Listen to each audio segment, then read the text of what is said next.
Қайырлы күн оқырмандар, ана тіл сабағы 1 сынып 78-ші сабақ. Бүгінгі тақырыбымыз заттың қимылын білдіретін сөздер. Бірінші жаттығу: өлеңді мәнерлеп оқы және жаттап ал. Жазғы тұрым: ой балалар, жылы-жылы жел соқты, жылғалардан су ақты. Қаңқыл-қаңқыл қаз кепті, жер қарайды жаз кепті. Желгілдейді көк майса, желін дейді мал шайса. Ауыл көшті қыстаудан, әне апамдар қой сауған. Ілияс Жансүгіров. Көк майса дегеніміз жасыл шалғынды шөбі мол жер екен балалар. Көктемде айнала қандай күйде болады? Бұл мәтін әңгіме ме әлде өлең бе дейді.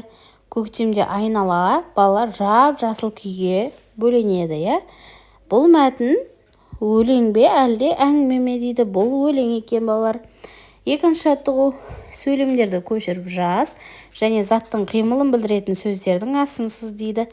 Мамыр айында құстар балапан шығарады. Бұл кезде 1-2 күнге созылатын суық болады. Бұл жерде заттың қимылын білдіріп тұрған сөздер шығарады, болады екен. Үшінші жаттығу: сурет бойынша осы мереке туралы айт және 1 мамыр Қазақстан халықтарының бірлігі мерекесі дейді. Суретке қарап, қандай мейрам екенін, не болатынын айтамыз балалар. Жалпы балалар, Қазақстанда 130-дан астам ұлт өкілдері тұрады. Жыл сайын атаулы мерекеде Қазақстан аумағында тұрып жатқан 130-дан астам ұлт пен ұлыс өкілдері киелі қара шаңырақта тату-тәтті, береке мен бірлікте, бейбітшілік пен ынтымақта өмір сүріп жатқандығын тойлайды.